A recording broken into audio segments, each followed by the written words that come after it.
Oh, class. My name is Emmanuel Bomas Molina. The photographer for this photographer presentation that I have chosen is Roberto Valenzuela. Roberto Valenzuela is known for his masterfully executed and incisive wedding images. He is a wedding photographer, but he doesn't like really being called by that. He likes using a different term, but most of his photos are mainly based on weddings. Uh, he is right now he is based in Beverly Hills, California. He's an acclaimed portrait, wedding, and fine arts photographer. He is sponsored by Canon USA and a member of the Canon Explorer of the Light program. So that comes in terms that he can only use Canon cameras because he is sponsored by them. He uses right now is a Canon EOS SD Mark IV, SDSR, also a Canon EOS IDX Mark II. He is an acknowledged master of precision lighting techniques and a dynamic posing. Most of his photos are people in wedding brides, people who are in weddings, like the groom and the bride. They're mostly there's one where they're standing in front of a sign of a picture of a face. They're posing.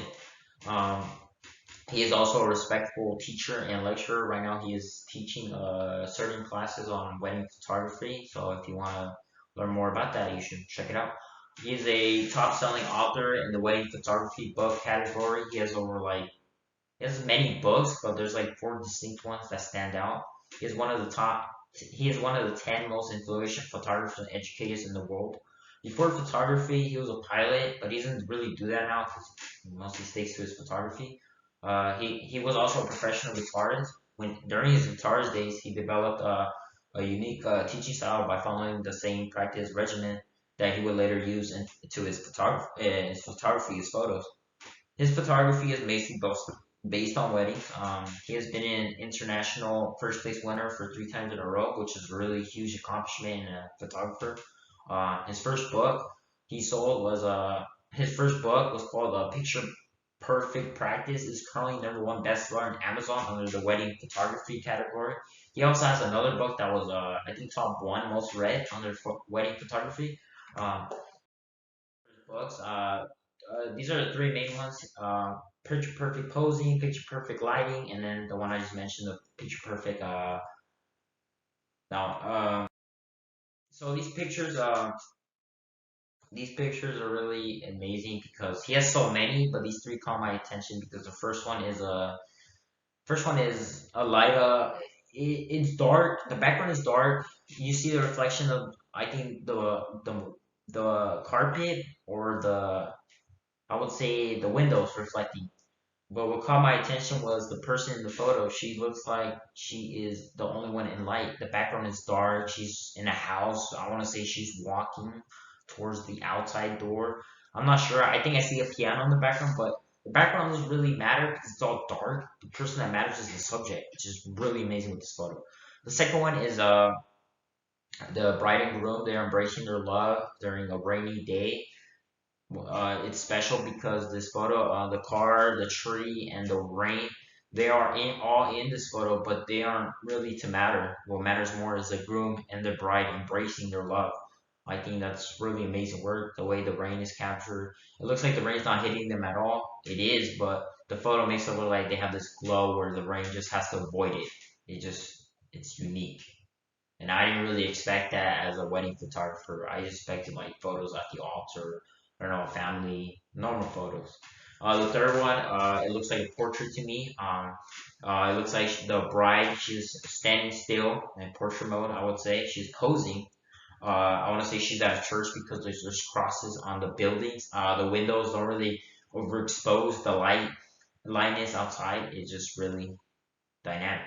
And one of this, when I mentioned earlier, he's a master of dynamic posing. I think one of these is dynamic.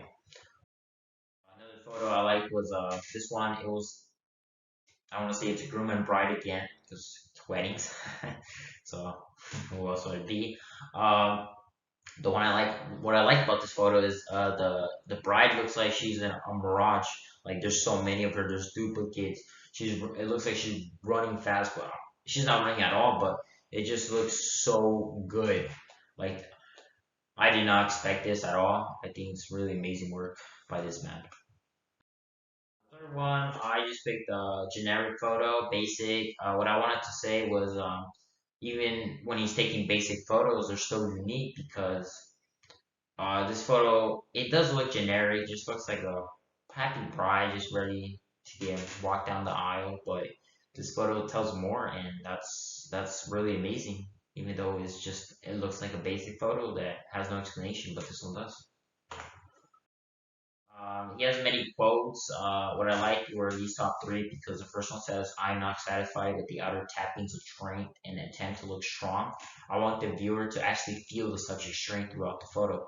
What I liked about this quote was, he's not looking for generic photos. He wants to catch the viewer's attention to feel more passion, feel more strength throughout the photo. What is this photo telling me?